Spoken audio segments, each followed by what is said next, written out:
Zamanı kurdi, zamanı meye, zamanı kurdi, ömrüne meye, şiirin başarı gördüğüne meye, namadı rahu cihazı kızla, emedin hebuna meye. Komaşan oyana vanda çanda baharı abatmanı çarşıveya festivala çanda öneri atlet vani da barmanca avakırına haşmendi ahaftına bizarokan ra abi kurdi le seyrangi atlet vani şanoya bina ve cüdi peşandan.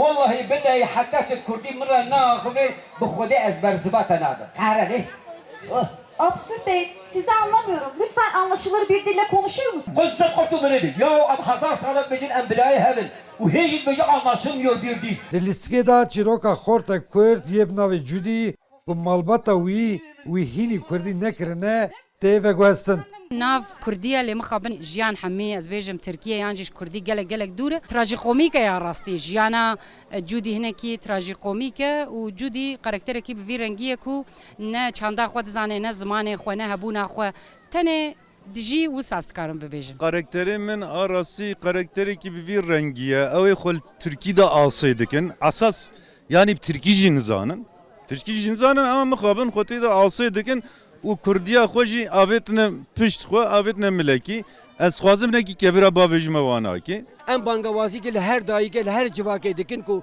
yanê biçûkatiya xwe de wan zaroka fêrî zimanê xwe yê zikmakî şîrîn û zîr zelal bikin. Armanca me ev.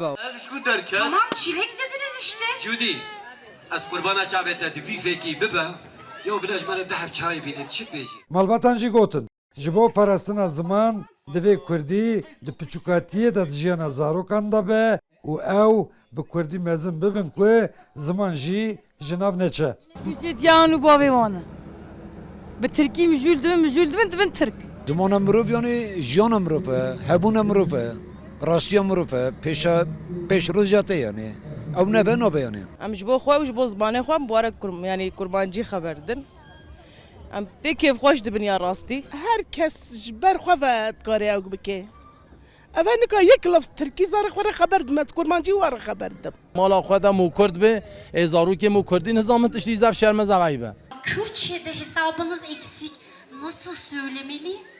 Hasabeve. Hasabeve keme halo. Tamam annişko teşekkürler. Di deh rojên festivalê da ku sî û yekê tîrmeyê de dest pê kir dê taneyê tebaxê dewam bike li ser rewşa Kurdî dê gelek çalakiyên din jî werin li darxistin. Abdülselam Akıncı Rudağ, Tetvan, Betlis. Ben insanlarla iletişim kuramıyorum ve ne dediklerini anlamıyorum bile. Bazıları anlıyor ama konuşamıyor.